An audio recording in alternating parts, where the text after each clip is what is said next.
Right guys, what we're going to do today in this session, we're going to analyse some close combat play. I thought about doing this for two reasons.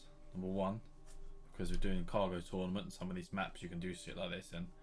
But the second reason was when people say DH17 is a noob gun, only noobs use DH17, when they don't understand what one can actually do with this gun and other bits and bobs. So what we're going to do is we're going to analyse some close range combat and break down the plays, because sometimes, man, this shit happens so fast, nobody knows what's going on, and then you look back and they're all dead. You're like, how did I do that? So what we're going to do now, I'm just going to break down a few little clips. So in this situation here, let's play it over. I've got a dude coming over here, a cargo carrier coming through here, and I've got a dude coming through here as well. So the cargo carrier is coming through here and his mate is on the other side here, and they're all in the party. I can hear them talking to each other. These two are talking to each other and I'm in the middle of them. So when you have to think about what you do in these type of situations, if this cargo carrier gets past me and I die, more than likely that, you know, they're going to get the cargo in here. So let's see how this plays out for now. So I'm getting shot at here. Try and take a quick shot, I miss. Chuck the thermal, come in, like that. Both dead. Get the cargo back, and I die. The main thing here is that the cargo carrier is dead, his mate's dead, and I've got the cargo back. But there's so many things that happen in this clip, man, and it's happened so fast, we need to break it down. Okay, first of all, I know that I'm pinched. I'm not in a good position. I know that as the cargo carrier's mate comes in, the cargo carrier is going to open a door. They're both going to try and pinch me. So I try and do something desperate here. I try and do a quick little flick. His teammate's given a call out to the cargo carrier that I'm just to the right of him. So I try and do a quick cycler shot. I miss it, but he backs off. I then chuck a thermal grenade. I don't chuck the thermal grenade to the left or in front of me. I chuck it to the right of me and I roll to the left. Now this does a few things. This shields me in a way, but also the cargo carrier, if he has to keep running to the right, that cargo carrier is going to die because of the thermal grenade. If he's going to come back to me, the cargo carrier is now in the middle, so it means I can just simply shoot the cargo carrier from my new cover here as well.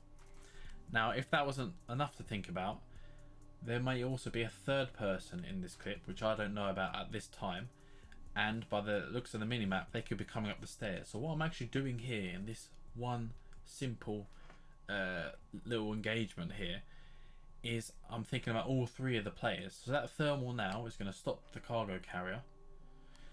His friend has been pushed back by my cycler, so now we're going to start peeking, but it's fine because I'm now coming to cover, and now I'm readying up, if we see here, for combat. Now I didn't see the third player come up the stairs, so now I can turn back immediately. Okay, his mate has pushed up. Yeah, now what is happening here as well, these two are talking to each other. My cycler earlier in the shot forced him to go around the corner, yeah, because if someone's going to do something like that, take a quick cycler shot, you're going to be like, whoa, back the fuck up here, you know, this dude's a bit crazy, you know, if you're going to do something like that. So this dude backed up, but his friend didn't. His friend pushed up, so now this dude here is panicking, so he jetpacks towards the cargo carrier. I'm starting to shoot him in the back, but the thermal grenade is still here, yeah. Look what happens, thermal grenade comes in, both dead. I'm a little bit damaged, it gives me enough time to get the cargo back. I then get shot in the back here, yeah. But there's so many things happening in that play, and it's happening so fast that it really annoys me when people say stuff like DH17 is a noob gun. So let's watch how quickly this unfolds. So this less than 10 seconds possibly. What's happening here? Less than 10 seconds. I look around. I try and do a quick cycle fit shot. He peeks back. I chuck the thermal detonator around. Come around, shoot him at the back. They both die. Bam. Cargo carries back. There. Yeah. All that within 10 or so seconds. My friend here was about to accuse me of using some sort of modded stuff. I don't play mouse and keyboard, I don't play any more things. It was just a simple roll here, a quick little roll in the direction of the cargo carrier. So this is something that they're probably least likely to expect, yeah? The cargo carrier might expect me to challenge his mate or to turn around to challenge the cargo carrier, but if I was to do either of those, I'll get shot in the back. Yeah? That guy would never have expected such a play here. Yeah? All that in one go. I've rolled and I chucked the thermal detonator here. The dude that I was looking for, the third dude coming up the stairs, a quick glance and I was safe from him for now in this situation. Like that. Bang. End of. Game over for these two. I get the cargo back. I get shot in the back, but I've got the cargo back. I've took out a third of their team. Job done. And this skip here. Right. Let's look at what happens. Another thing as well. Rolling when people are jetpacking. When jetpacking to you, rolling is another great way of you know, good close combat skill, because the people are jetpacking to you are generally aiming roughly where you're going to be.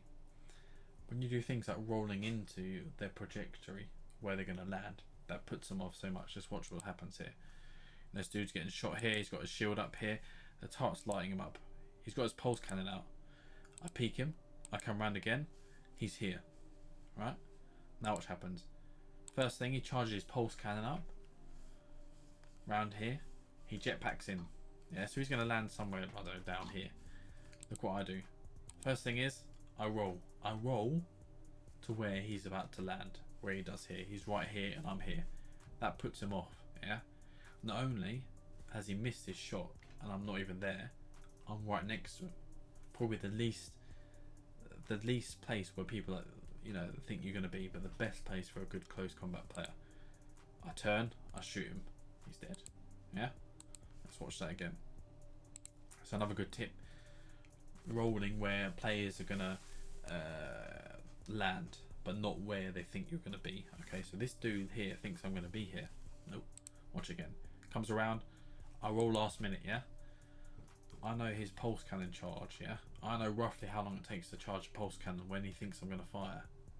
When he thinks, you know, when I think he's gonna fire. So I immediately roll last minute. Yeah, straight out of the way there. Look, can you see where he was even aiming as he landed? Let's see if we can catch it. So he comes in over here. Look at that. See? He's aiming at me where I was behind the corner. Because I rolled perfectly and into his flight path, I'm now behind the dude. Yeah, I didn't shoot him like that. Yeah, that's the beauty of this gun, the beauty of this play.